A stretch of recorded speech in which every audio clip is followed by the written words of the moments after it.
Aha, there we go. Got Anisha coming up. Hey, yes. Yes. Okay, sweet. I don't I guess we disconnected there in the minute Yeah, while just John was just sending. as you were getting into the answer, yeah. Exactly. So, yeah, as I was saying, PR is basically when you're uh sorry guys. So a PR is when you're able to submit a update to the code, and a pull request is then accepted because now you've officially contributed to that code base. That's what a PR is. Have that made sense? Yeah, yeah. Yeah. I always kind of thought there might be something more to it because it's a funny kind of label for it. I'm assuming there's some etymology behind it, but I don't think so. Pull request. I don't know. Now we're getting into the Git versions, and I'm happy to. We could talk about Gits and cloning and forking and more of the logistical aspects of what is like how does open source actually work. yeah. Actually, speaking of forking, yeah, there was back in a couple of years ago, we tested out a DAO on the Loopring blockchain, and the kind of NFT expert that we were working with, he actually created a fork for Loopring to allow voting using Loopring tokens or NFTs to vote with the DAO, and it was kind of like what you were saying about your kind of first experience of being able to like contribute to something big. You're like, oh wow, this is real. It was mind blowing that we had that kind of access to something that we felt very far removed from. Like I mean me doubly so, but the fact that someone we knew could just bash out that code, submit it, it gets added, and then like within a day, it's we had a functioning DAO. It was wild. Yeah, exactly, right. And the fact that you're able to for example, go into any a lot of I mean, I love like sometimes there are like times where I'm like, man, I wish this project existed, right? Or this product existed. But in reality, what I do is just go into like simply just go into GitHub sometimes and just search up like, oh, like is there like a tool, like a screen sharing tool for this? And if I have even something adjacently similar, right? You could just fork that and make it your own, right? There's a reason why people make things open source so that the project can get better, because there is the idea of a community around it, right? So recently I was like, oh, as a presenter, it'd be really nice if I had like a screen sharing, like a live coding screen share tool potentially. And I saw something on GitHub that was remotely close to what I was looking for. Didn't have like a clicker facility. So I took another open source project that was a clicker and combined the two together and made my own little project, right? I didn't really submit a PR for it. I also, like I mentioned, don't code as much. But every now and then I like to Frankenstein open source projects together to build something. And it's a lot faster than building something much more intense, right? Wow. Yeah, that makes a lot of sense. So now I understand the difference now between a pull request and a fork, because to Yep. me before it was basically the same kind of thing, but that makes a lot more Yeah. sense A now. fork is when you're basically, or like when you're making an entirely new, larger project, whereas pull request is you're making a minor update, right? And you're cloning a project is obviously you're copy pasting an entire project. Yeah, yeah. Yep. Yeah, of course. Other questions before are we?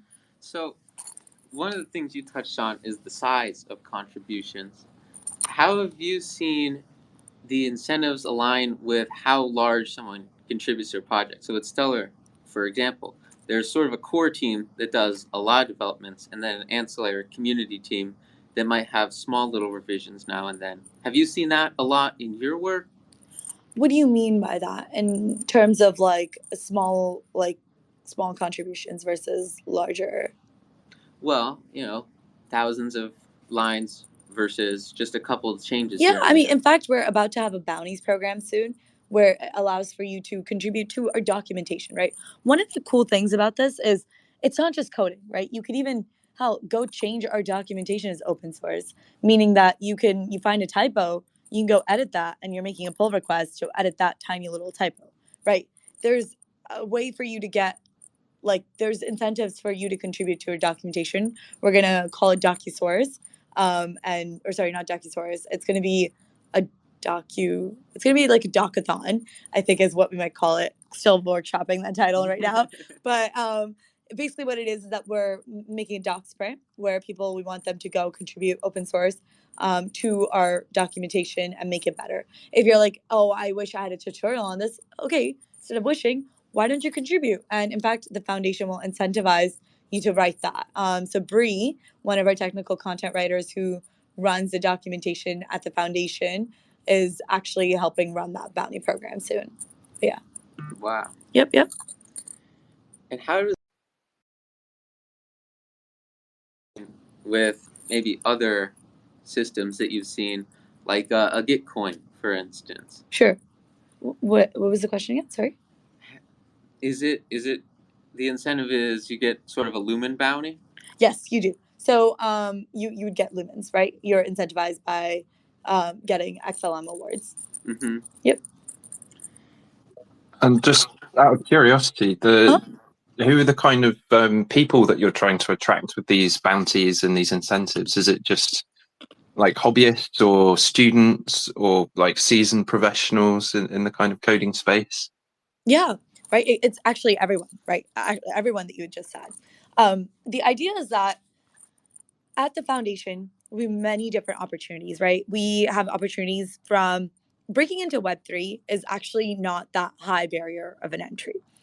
Yes, you need to understand how blockchain works, but we have EZA, which is a Duolingo of Web3. In fact, I'm at the hackathon right now that's run by EZA. That if you're like, oh, I'm curious to learn what EZA is and Web3 is, you can in fact go ahead and download their app and just get started, right?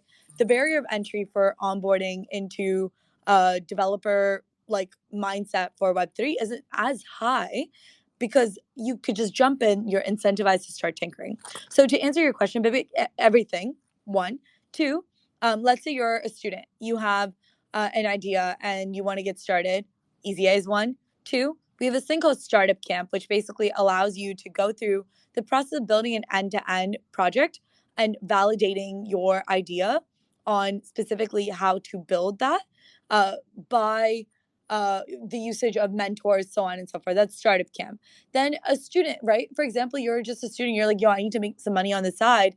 In fact, our documentation based sprint that you could contribute to our documentation, you're incentivized to make money off of that as well. So to your answer, anyone, right? Anyone from my younger brother who's 15 years old could be on here trying to do some awesome stuff to, in fact, we had one of our very own community members, TDAP, contribute and write a full-on protocol upgrade to the Stellar network, which is insane. I mean, imagine contributing and upgrading, like writing an update to the Stellar network itself, right?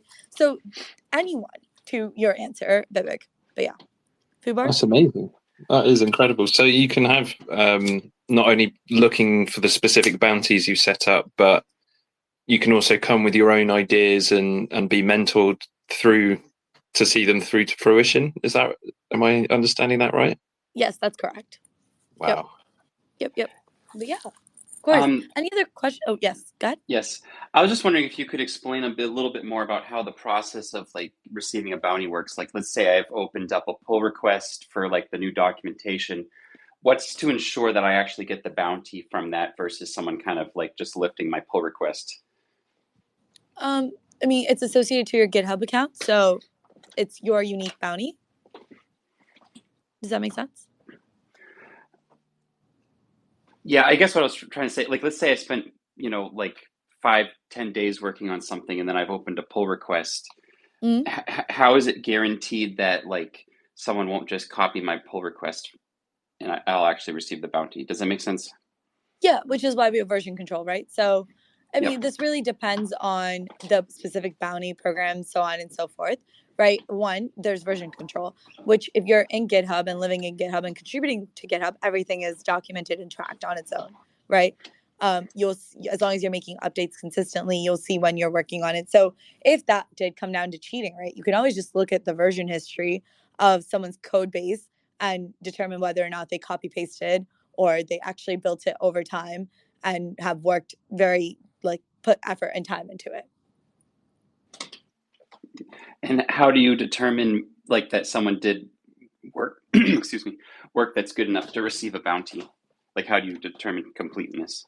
Yeah, absolutely. I mean, I think that's dependent on the bounty, if I'm being specific, Fubar. So that, to be honest, I don't have the exact like details of what that would look like just yet, because the bounty program is currently we haven't released our new wave of bounties. But if you go back and look at, there's a thing called Sora Bonathon First Light. If you Google that in GitHub, or there's a Sora bounty program, these are all bounties that were set in place. And you can see what submissions look like in the past. That would be a good understanding of what a particular open source bounty program could look like. But as of now, we don't have one up and running just yet. Okay, thank you For very the much for new version. Yeah. answering my But yeah. questions. You seem to have a holistic grasp on the bounty incentives. Yeah. Yeah. Is there any central coordination and planning? Say you have something that needs to get fixed. Do people bid on it and say, I'll do this, and then it's locked for a few days? How do you handle that, assuming everything's open for anyone? You know, John, you could come on in and help us contribute to and help grow that kind of community aspect, right? So instead of the bounties, I want to talk a bit about the Stellar Community Fund, which is kind of adjacent to this, right? The Community Fund, we have verified members and panelists that help us understand whether, I mean, we're not talking about individual bounties, we're talking about actual projects that are asking for incentives to continue to build on Stellar, not just on the infrastructure side, but also on the dApps end and on protocol levels and whatnot, right? On DeFi protocols. So once you submit your application, it then goes through the process of a verified panelist review, which allows us to understand whether or not they are like able to build, and they get an activation award. After which they've completed and shown their deliverables of that they have done that, they can then apply for a community fund award, which is up to 100K, where the community votes on those projects essentially. So I hope that kind of answered your question there of what is the process of verification. Is we have people that have gone through the process themselves that are now giving back to the community and helping review PRs and whatnot. Okay. And their incentive is just to see the whole network grow? Yep, exactly. Okay. We're just trying to build an awesome ecosystem with real world utility. That's really what it comes down to at Stellar. Now, it's my understanding that a number of open source contributors to Stellar have gone on to join the Stellar Development Foundation. Yep. Can you tell us a little bit about that process? Honestly, there's no process, John. There's really just keep contributing. And if you're interested in joining the foundation, apply. And you definitely get a significant leg up on most applications or applicants that come in, because you've already experienced Stellar. You've already been building and have been a builder in the ecosystem. So you really just get a level up. There's no real process around that, though. Yeah. I didn't mean just like the SDF application process, but I mean like more generally with some open source developers, maybe they're contributing to certain projects. Yeah. Well, we have infrastructure grants. We have the community fund, right, for helping with infrastructure growth. Yeah. Yep. So where you can come to the foundation, ask for like, hey, like I need some incentives and funding to continue to do this. And do you see that as a normal? Is that what you normally see? As someone it does a lot of work for a couple of months, a couple of years, and then at some point they apply to join to be part of a foundation. Just in terms of sustainably continuing their work, what do you normally see, Anuka? Most people go on to build awesome companies using Stellar, right? Most people are building startups. They're all innovators and builders. They're going on to build startups, really. That's what we see.